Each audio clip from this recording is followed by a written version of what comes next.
கிறிஸ்தவனா கொடுக்கக்கூடிய இறுதிய இல்லைன்னு சொன்னா நம்மளுடைய ரட்சிப்போடு கேள்விப்படும்.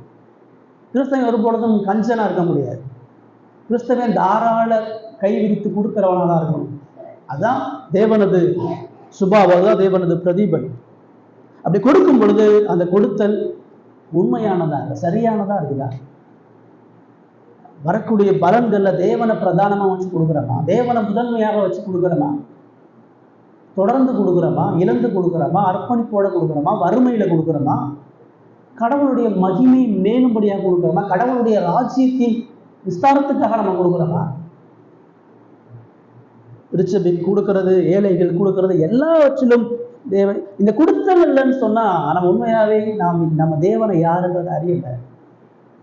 நமக்கு எல்லாம் ஃபுல்ஃபில் ஆனாதான் நம்ம கொடுப்போம்னு சொன்னா ஒரு பொழுது கொடுக்க மாட்டோம்.